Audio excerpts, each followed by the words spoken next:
हरे कृष्णा. प्रेक्षक हो, आपले गीता जीवनीमध्ये स्वागत आहे. भगवद्गीता जशी आहे तशी, अध्याय 6, श्लोक क्रमांक 26.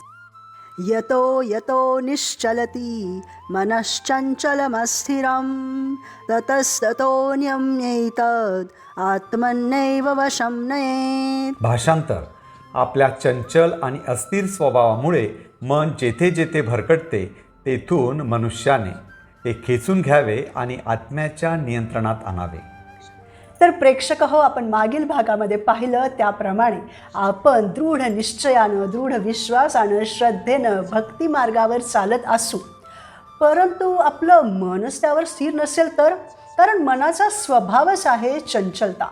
येथेच आपल्याला त्या चंचल भरकटलेल्या अस्थिर मनाला पुन्हा पकडून भक्ती मार्गावर आणण्यासाठी दृढ निश्चयाची, दृढ विश्वासाची, धैर्याची गरज आहे. त्याद्वारे आपण कसे आपल्या मनाला नियंत्रित करू शकतो तेच भगवंत येथे सांगत आहेत. उदाहरणार्थ, एकदा रेल्वेमधून एक कुटुंब प्रवास करीत होते. त्यांचा 1-1.5 वर्षांचा मुलगा, ज्याला रेल्वेमध्ये काहीच खेळण्यासारखं नव्हतं, ज्याप्रमाणे आपल्या रिकाम्या वेळात आपलं मन मात्र दुप्पट वेगानं काम करतं, त्याप्रमाणे तो मुलगा रेल्वेमध्ये सारखा इकडे तिकडे पळत होता. त्यांच्या सीटपासून दरवाजा जवळच असल्यानं तो पडेल या भीतीनं त्याची आई त्याला सतत दृढ निश्चयानं पकडून पकडून परत त्याच्या जागेवर आणून बसवत होते. तो पुन्हा पळत होता. त्याला ती पुन्हा धैर्यानं धरून आणत होती. त्याचप्रमाणे आपलं मनही चंचल आहे, त्याचा तो स्वभावच आहे. आपण म्हणतो की स्वभावाला औषध नसतं, परंतु खरं तर स्वभावालाही औषध असतं बरं का. त्यासाठी केवळ इच्छा असली पाहिजे. म्हणूनच येथे स्वतःच्या इच्छेनं म्हणजेच दृढ निश्चयानं आपण सतत विषयांच्या मागे इकडे तिकडे भरकटणाऱ्या आपल्या मनाला पकडून आणलं पाहिजे. जेथे जेथे पडेल तेथून तेथून धैर्यानं पकडून आणलं पाहिजे. कारण मनाला नियंत्रित केल्याशिवाय आपण काहीच करू शकत नाही. अगदी शिक्षणही घेऊ शकत नाही, किंवा घरही सांभाळू शकत नाही, किंवा नोकरी व्यवसायही करू शकत नाही, म्हणजे शांतीनं जगूच शकत नाही. म्हणून आपण आपल्या मनाला नियंत्रित करायचं आहे. त्यासाठीच भगवंत येथे व्यवहार्य ज्ञान देत आहेत, जे आपण धैर्यानं आचरणात आणलं पाहिजे.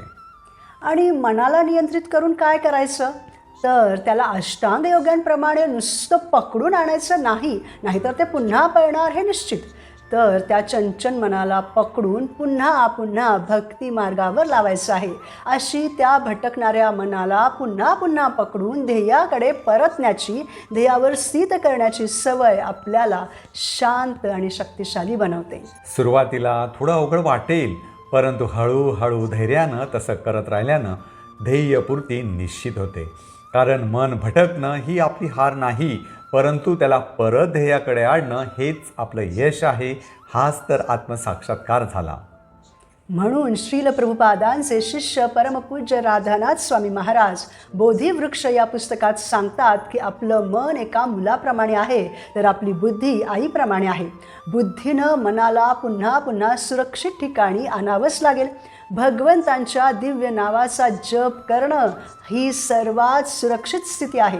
19व्या शतकातील भक्तिविनोद ठाकूर नामक संत म्हणतात की सर्व 14 लोकांचाही विचार करता सर्वात सुरक्षित जागा म्हणजे ज्या ठिकाणी भगवंतांच्या दिव्य नावाचा जप सुरू असतो तीच होय. तरी सुद्धा जेव्हा आपण जप करण्यास बसतो तेव्हा मन ही सुरक्षितता सोडून इतर ठिकाणी जाते.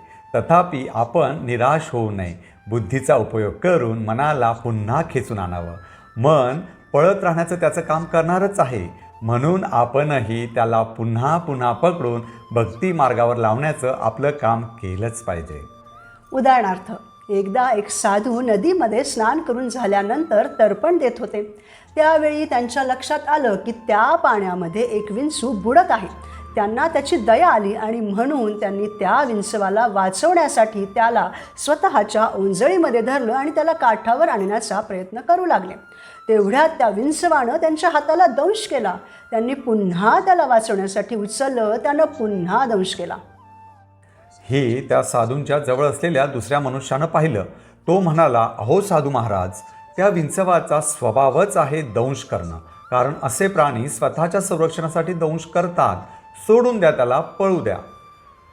तेव्हा ते साधू महाराज म्हणाले की तो छोटासा विंचू जर त्याचा दंश करण्याचा स्वभाव सोडूच शकत नाही, तर मग त्याच्यावर दया करण्याचा, त्याला मदत करण्याचा माझा स्वभाव मी कसा काय सोडू?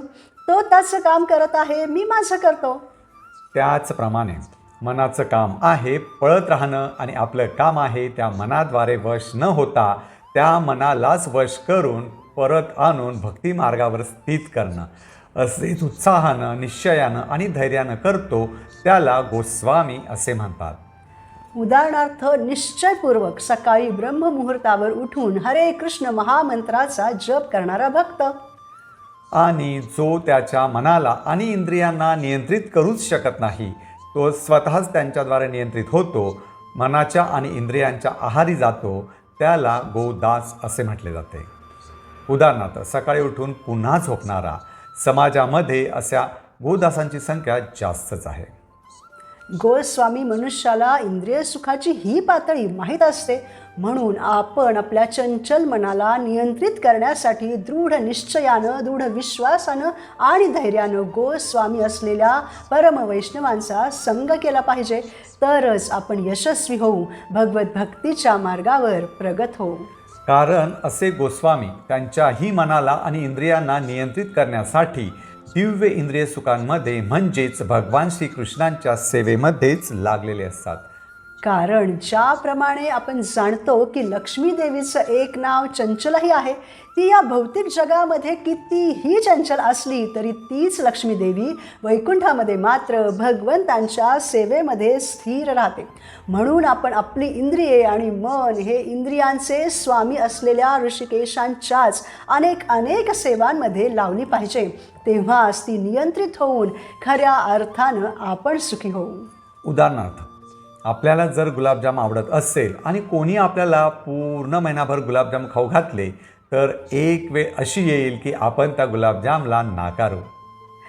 परंतु तेच जर आपल्याला कोणी रोज कृष्ण कथा ऐकवल्या, तर आपली इंद्रिये त्यामध्ये खऱ्या अर्थानं अधिक आनंदी होतील. हे आपण भगवंतांच्या घेतलेल्या शरणागतीवर अवलंबून आहे. अशा प्रकारे मनाला पकडून आणण्यासाठी जितके जास्त आपण भक्तिमार्गावर अवलंबून राहू, आपल्या प्रामाणिक गुरूंद्वारे मिळालेल्या आदेशांचे काटेकोरपणे पालन करू, तितके आपण आपल्या मनाला आणि इंद्रियांना नियंत्रित करू शकू आणि भगवंतांच्या सेवेमध्ये लावू शकू, उत्तम प्रकारे भक्ती करू शकू. उदाहरणार्थ, जेव्हा आपण हरे कृष्ण महामंत्राचा जप करतो, तेव्हा जर आपण तोंडानं जप करून तो आपल्या कानांना ऐकण्यामध्ये सतर्क असू, तर आपलं मन, आपलं लक्ष त्या जपामध्ये लागतं आणि मग तो महामंत्र आपल्या हृदयापर्यंत पोहोचून आपल्या हृदयाचं शुद्धीकरण करतो. परंतु जर जप करताना आपण तो शब्द ऐकण्यामध्ये आणि तो ग्रहण करण्यामध्ये सतर्क नसू, तर आपलं मन जपापासून पळून दुसऱ्या विषयांमागे, जसं की कधी काही खाण्याच्या, काही ऐकण्याच्या, काही बघण्याच्या इत्यादी इंद्रिय विषयांच्या मागे पळतं. जर आपण आपल्या मनाला मोकरान दिलं, तर ते भरकटतं, फिरतं आणि आपल्यालाही पूर्णपणे भरकटून थकवून टाकतं. ते त्याचं काम करत असतं. पण असं का? कारण आपलं मन हे आपल्या अनंत जन्मांमधील अनंत आठवणींचं कोठार आहे. आपण सतत जन्म आणि मृत्यूच्या चक्रामध्ये फिरत आहोत. त्या प्रत्येक जीवनातील आपली कर्मे जी आपल्याला पुन्हा पुन्हा जन्म घेण्यास भाग पाडत असतात, त्या कर्मांचे काही ठसे आपल्या मनावर उमटलेले असतात, म्हणजे तसे संस्कार आपल्या मनावर झालेले असतात. आणि जेव्हा आपण या जन्ममृत्यूच्या चक्रातून कायमचे सुटण्यासाठी साधना करतो, तेव्हा हे संस्कारच आपल्याला विचलित करतात, साधनेतील स्थिरता भंग करू पाहतात. हेच आपल्या मनाचं कार्य असतं, ते करणारच. म्हणून आपण आपल्या मनाला नियंत्रित करण्याची आवश्यकता आहे. हीच यशाची गुरुकिल्ली आहे. वचनबद्धतेची गुरुकिल्ली म्हणजे पुन्हा वचनबद्ध होणे होय. म्हणूनच आपलं मन आपल्याला जपापासून दूर भटकवत आहे हे लक्षात येताच त्याला पुन्हा पकडून आणून जपामध्ये श्रीकृष्णांच्या सेवेमध्ये लावणं हेच आपलं काम आहे. आपलं काम आपण केलंच पाहिजे. भगवत भक्त त्यांच्या गुरूंच्या आज्ञांचं पालन करून त्याप्रमाणे साधना करून हे साध्य करतात.